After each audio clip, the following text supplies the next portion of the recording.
Fraser on drums. We're going to play and we're going to talk, okay? So we're going to start off a song now with a song off of my new record.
Okay, I'm going to talk a bit. First, I guess I'll tell you a little bit about myself. And any time at all, if you have any questions, just ask away, and I'll do my best to answer them.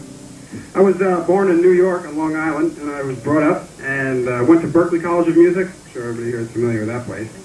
It was a pretty good school, and while I was there, I started transcribing music. Everybody here familiar with what transcribing is? Yeah. Sorry.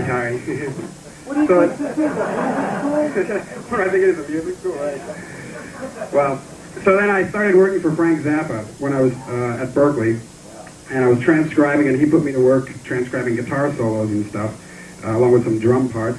And then I moved out to California, and started transcribing more, and eventually I joined Frank's band as guitarist, and we went out on the road, and I did 3 tours with Frank, and a lot of the transcribing that I had done is now available, well, some of it actually, some of the guitar stuff is in a book called the Frank Zappa Guitar Songbook, and some of you might have seen it around. It's filled with all sorts of weird type of music. And I do a column in Guitar Player now and then that's transcribed guitar solos.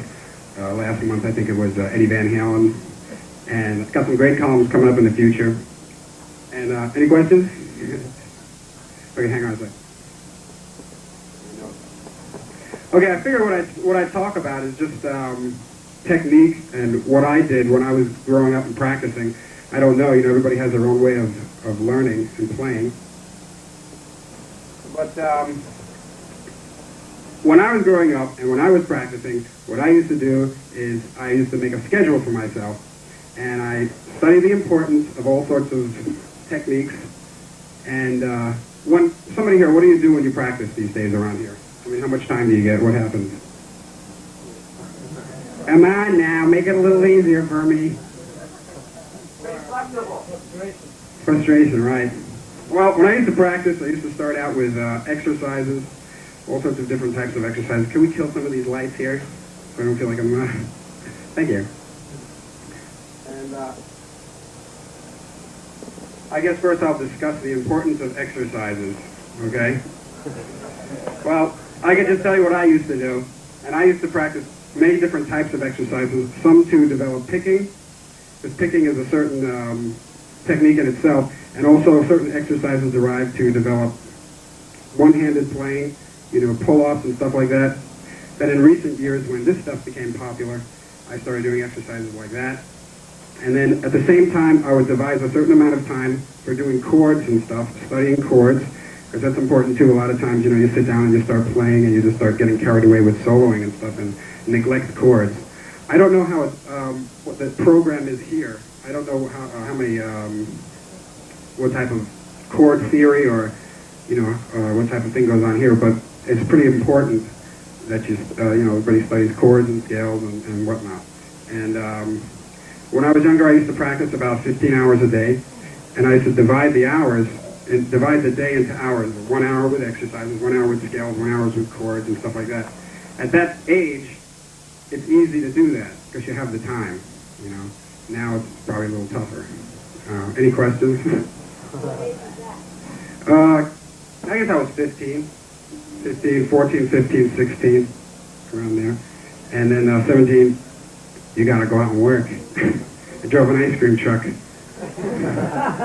That's true.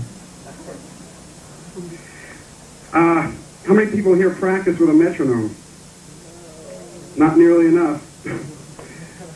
From my past experiences, playing in a professional situation, I'm sure a lot of you know what I'm talking about, where you're in a studio or something, playing with a click track is one of the hardest things to do, or at least for me it was. And I found that practicing with a metronome or a drum track or a drum machine or something is really, really very, very important. And you can do it with your exercise and do it with your scales and do it with jamming and whatnot. Because, like I say, when you sit down and you just start to play, it's very easy to get carried away with exercises and just doing licks and stuff. But next time, check out using a metronome for every single thing you do and watch what happens with your time. I developed this type of thing where I'd sit down with a metronome and just try to play along with the clicks. Just try to clap with the clicks, say,